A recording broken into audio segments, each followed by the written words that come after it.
Buenos días, buenas tardes, buenas noches. No importa en qué momento o desde dónde esté viendo este video. Somos el equipo 11, conformado por Roberto Reyes Quijano y su servidor, Lemus Martínez Enrique. Y hoy les vamos a hablar sobre la programación paralela y sobre fractales. Pero antes de continuar, recordemos algunas cosas. Si un alumno realiza un proyecto en 6 días, entonces todos lo deberían hacer en 3 días. Y un equipo de 3 debería hacerlo en 2 días. Y un grupo de alumnos debería tenerlo listo en unas cuantas horas. Aunque en la realidad no siempre es así. La programación paralela sigue fundamentalmente esta lógica de utilizar múltiples recursos computacionales para resolver un problema de manera más eficiente, enfocado tanto en el tiempo de ejecución del programa como en la optimización de otros recursos. Y hoy en día la programación paralela es algo muy común. Una buena prueba de esto es que el procesador de tu computadora seguramente posee varios núcleos. Ahora pasaremos a hablar de algunos conceptos claves en el tema de programación paralela. Empecemos por definir qué es un proceso. Un proceso es cualquier secuencia de operaciones que se ejecuta en memoria activa y que realiza una o varias acciones sobre ciertos datos. Es decir, un proceso básicamente es un programa en ejecución. Ahora pasaremos a definir qué es un hilo. Un hilo es una secuencia de instrucciones atómicas en ejecución. Lo de atómicas se refiere a que son instrucciones las cuales no se pueden dividir en más tareas. Un proceso puede estar conformado por uno o más hilos. Y la existencia de hilos permite que un programa pueda tener dos o más ejecuciones distintas al mismo tiempo. También tendremos un breve recordatorio de lo que es un programa concurrente y un programa paralelo. Un programa concurrente es un programa formado por varios procesos que se ejecutan en un solo procesador siguiendo un esquema de paralelismo temporal. En palabras más simples, tenemos un programa con varios procesos, pero solo se puede ejecutar un proceso a la vez. Entonces lo que hace el programa es alternar entre los diversos procesos que hay, pero lo hace tan rápido que para el usuario parece que se ejecuta de manera simultánea. En cambio, un programa paralelo es un programa formado por varios procesos que se ejecutan en varios procesadores conectados entre sí mediante una red de comunicación. En este caso, sí contamos con varios procesos que se ejecutan de manera simultánea, debido a que cada uno tiene un procesador que trabaja sobre él. Por último, quisiera hablar de las ventajas y desventajas que tiene la implementación de la programación paralela, ya que seguramente muchos de nosotros las experimentamos de primera mano durante la elaboración de este proyecto. Entre las ventajas nos encontramos un aumento en la velocidad de ejecución, una mayor eficiencia en procesamiento, la posibilidad de poder elaborar aplicaciones más complejas, así como una reducción en cuanto a productos informáticos y costos. Con productos informáticos nos referimos a diversas cosas, como la cantidad de líneas de código empleadas en el programa, así como los recursos de la computadora que emplea el programa durante su ejecución. Entre las desventajas encontramos la dificultad al realizar programas paralelos, principalmente en la comunicación y sincronización entre procesos. Los resultados esperados podrían no cumplir con las expectativas deseadas. Podríamos tener eficiencia que no es la esperada, problemas de hardware y software, tal vez en cuanto a compatibilidad con lo que queremos realizar, una relación costo-beneficio que no es buena, es decir, invertir mucho tiempo y esfuerzo en paralelizar un programa y algoritmo y que los resultados no sean los esperados, como que es unos segundos más rápido que la versión secuencial o incluso podría ser peor que la versión secuencial. Y por último tenemos la existencia de muchos algoritmos que no son paralelizables. Es decir, estos algoritmos solo cuentan con su versión secuencial. A continuación, les daremos una breve explicación sobre fractales. Los fractales son un objeto que exhibe una recursividad o autosimilitud a cualquier escala. Esto quiere decir que si elegimos una porción de un objeto fractal y hacemos zoom en esa zona, veremos que es una réplica a menor escala de la figura principal. Como podemos observar en estas dos imágenes, del lado izquierdo tenemos un fractal de Mandelbrot y del lado derecho tenemos la evolución de un triángulo de Sierpinski. Otro aspecto a resaltar de los fractales es que su dimensionalidad es fraccionaria. Esto quiere decir que la dimensión que posee un fractal no es unidimensional, bidimensional o tridimensional, sino más bien una fracción entre las mismas, o como decirlo, su dimensionalidad se ubica entre estas tres dimensiones. Como se puede observar en las imágenes de abajo, el triángulo de Sierpinski tendría una dimensionalidad ubicada entre 2 y 1. Y este otro fractal llamado esponja de Menger tendría una dimensionalidad ubicada entre 3 y 2. La expresión fractal proviene del latín fractus, que significa fracturado, roto, irregular. La acuñación del término fractal se le atribuye al matemático polaco, nacionalizado francés y estadounidense Benoit Mandelbrot, que lo dio a conocer en los años 80 mientras trabajaba como investigador para la compañía IBM. Los fractales son entidades matemáticas que están por todas partes, sobre todo en la naturaleza, y estos fractales reciben el nombre de fractales naturales. Algunos ejemplos de fractales naturales son cosas como nubes, montañas, costas, árboles, ríos, entre muchos otros. También podemos encontrar fractales dentro de nosotros. Nuestros pulmones poseen una arquitectura de tipo fractal, al igual que nuestro sistema circulatorio y nuestro sistema nervioso. Todos estos sistemas poseen una arquitectura de tipo fractal. Los fractales también poseen aplicaciones. Por ejemplo, en las telecomunicaciones se emplean en el diseño de antenas con arquitectura de tipo fractal para el procesamiento de señales, o en el campo de la computación, en especial en el procesamiento de imágenes digitales, donde se aplican técnicas fractales para la compresión de las mismas. Como han podido ver, los fractales, al igual que la programación paralela, son un mundo. Y yo los invito a que si quieren saber más sobre fractales, investiguen en internet sobre estos fascinantes monstruos matemáticos. A continuación, explicaremos cómo un algoritmo de creación de fractales puede ser implementado a través del paralelismo. En este caso, decidimos utilizar el algoritmo de los copos de nieve de Koch. Un copo de nieve de Koch es básicamente este fractal de la derecha, que es creado a través de la figura base, que podemos observar en n igual a 1. La figura base se repite n veces en la misma figura base, como podemos observar en n igual a 2, en donde esta figura está compuesta de la misma figura base. Podemos observar que cuando mayor sea n, la figura va siendo aún más compleja. Ahora, en la creación de este código, nos vamos a basar en que se van a trabajar con 3 hilos. Cada hilo va a trabajar con esta sección de la figura para la creación de la figura completa.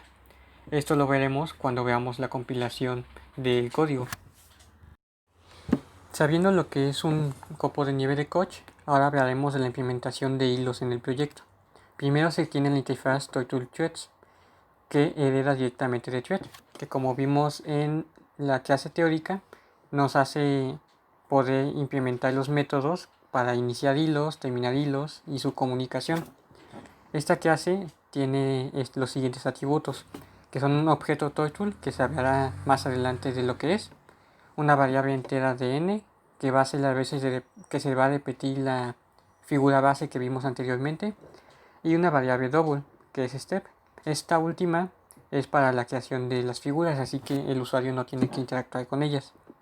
Ahora, el método más importante para la creación de la figura es el método coach, en donde se le pasan los parámetros anteriormente mencionados y se crean una serie de procedimientos para que se dibuje la figura o el fractal en una interfaz gráfica.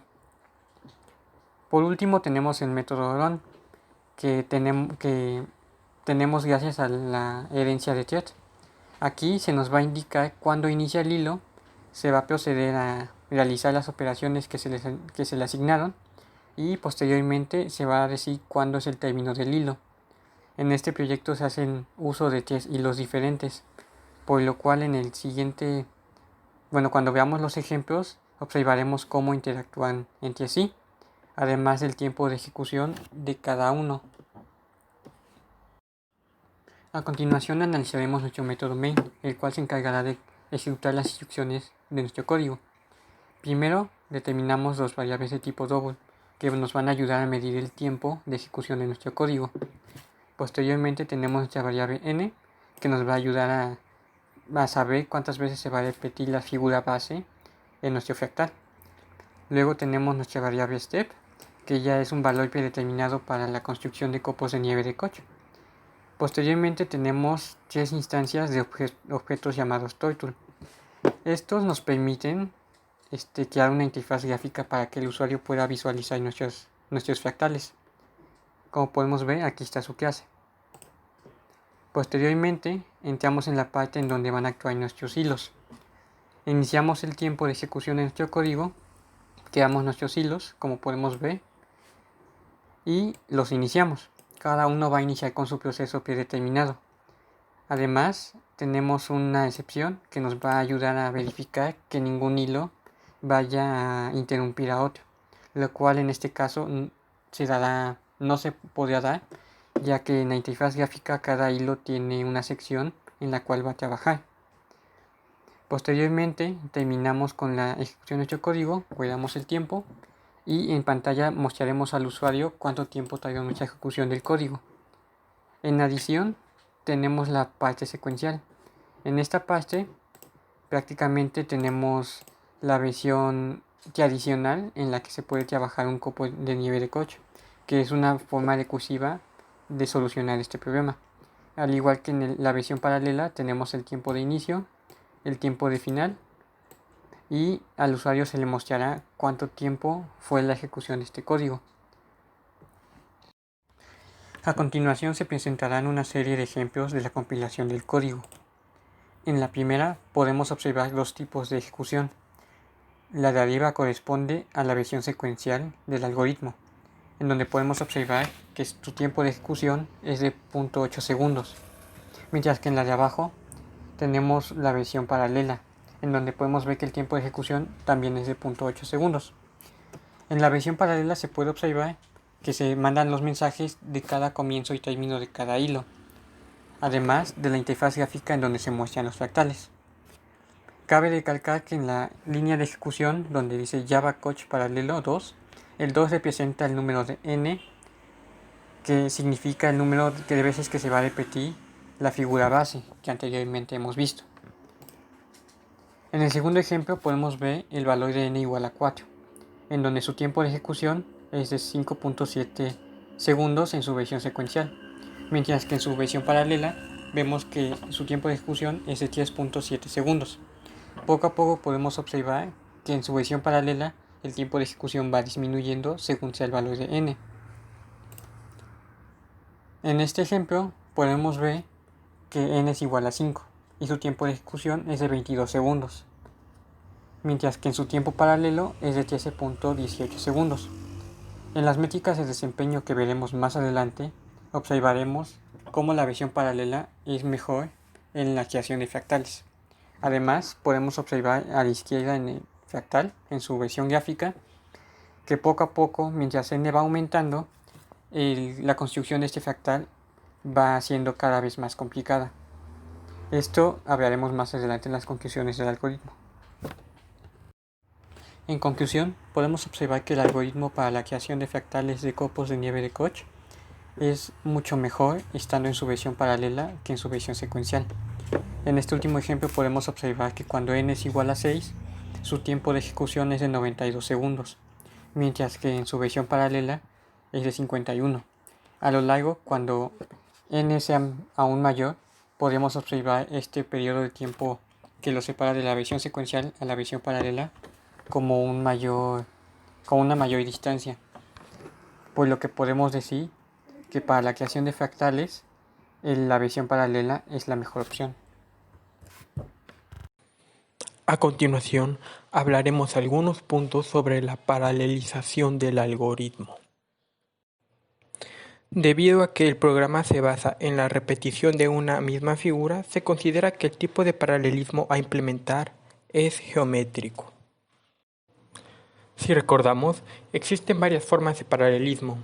Tenemos el paralelismo algorítmico, el paralelismo geométrico y el paralelismo Farm. El paralelismo geométrico consiste en dividir los datos del problema de manera simétrica, considerando una distribución uniforme, siendo cada proceso responsable de una región de datos. En sí, el problema se presenta en que su implementación se realice por partes, lo cual facilitó el que podamos desarrollar el paralelismo geométrico. Al observar cómo se realiza la figura en tiempo de ejecución, se puede apreciar la paralelización del código. A continuación, mostraremos unos breves videos de ejecución del programa para que se aprecie mejor lo que se dijo sobre el paralelismo geométrico. Pero antes que nada, una disculpa por la grabación que fue hecha con celular. Intentamos grabar la ejecución del programa con las herramientas que ofrecía Windows, pero no graba en la terminal. Luego pensamos en grabar con Zoom, pero nuestras computadoras no eran lo suficientemente potentes. En el caso de mi compañero se le cerraba el programa y en mi caso el video va con retraso. Pasamos a las grabaciones. Copo de Koch en su versión secuencial.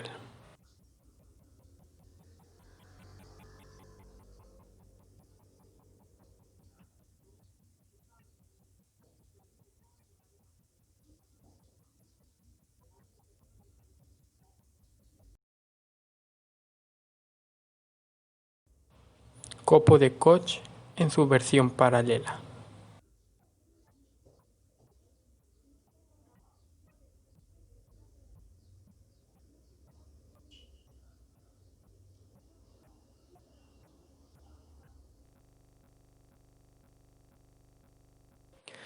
Ahora pasaremos a hablar sobre las métricas de desempeño. Las métricas de desempeño miden a los algoritmos paralelos por sí mismos o en comparación con la versión secuencial. Nos proporcionan elementos para decidir si vale la pena o no paralelizar un algoritmo, o si éste es eficiente. A continuación, se presentan las gráficas correspondientes a las 4 métricas de desempeño planteadas en la teoría. Tiempos de procesamiento y comunicación. Esta métrica mide el tiempo que tarda en ejecutarse una aplicación paralela. Podemos observar que el tiempo en la ejecución del código aumenta considerablemente al aumentar el valor de n, pero más adelante se observará que el tiempo es considerablemente menor a la versión secuencial. Speedup es el tiempo de ejecución de un programa ejecutándose en un solo procesador sobre el tiempo de ejecución del mismo programa ejecutándose en n procesadores. Esto solo considera aspectos temporales. En cuanto a la prueba, se toma en consideración que se trabaja con 3 procesadores, por lo que considerando los tiempos de ejecución vistos en la prueba anterior, se puede observar que el rendimiento de nuestros programas aumenta considerablemente. Eficiencia. Se asocia a la idea de que n procesadores deben hacer el trabajo de una fracción 1 sobre n del tiempo que le lleva a un solo procesador. refleja el aprovechamiento de los recursos del hardware y siempre es menor a 1. Al igual que en el rendimiento, se puede observar que la eficiencia aumenta de forma similar, indicando que los recursos del hardware están siendo utilizados de manera óptima. Fracción serial. Relaciona el speedup y la eficiencia con el objetivo de tomar en cuenta otros factores además del tiempo. Aunque se ha visto que nuestra versión paralela del código realiza considerablemente más rápido los procesos que definimos en los hilos, en cuanto a otros factores no relacionados con el tiempo de ejecución, los resultados no están cubriendo las expectativas deseadas. Esto se puede ver a que estamos usando el programa para trazar un fractal y por lo que ya vimos, matemáticamente son estructuras infinitas y es de esperarse que entre mayor sea n, menos eficiente sea el programa al momento de trazar dicho fractal. La comunicación entre hilos implementada en el programa es simple. Primero, la clase TurtleThreads, encargada de realizar la creación de la figura, hereda de la clase Thread para implementar el paralelismo. Y pues implementamos 3 hilos, los cuales inician todos al mismo tiempo por medio del método start. Como podemos observar, aquí tenemos la gráfica de ejecución de tiempo del programa, pero en su versión secuencial. Observamos que tiene un comportamiento similar a la gráfica del programa en la versión paralela. Al comparar ambas gráficas, podemos observar una diferencia en el tiempo de ejecución a medida que aumenta n. Y conforme n siga creciendo, esta diferencia se volverá más marcada, mostrando así la eficiencia del programa en su versión paralela respecto a la versión serial. De nuestra parte, esto sería todo y muchas felicidades por haber llegado al final de este semestre en EDA 2. El meme que ven aquí abajo está basado en hechos reales. Si no, pregúntenle a cualquiera que haya cursado EDA 1 con Francisco hace un año. Es más, creo que hay gente en el grupo que vivió en carne propia esa masacre, al igual que sus servidores. Que tengan buen día y buena salud.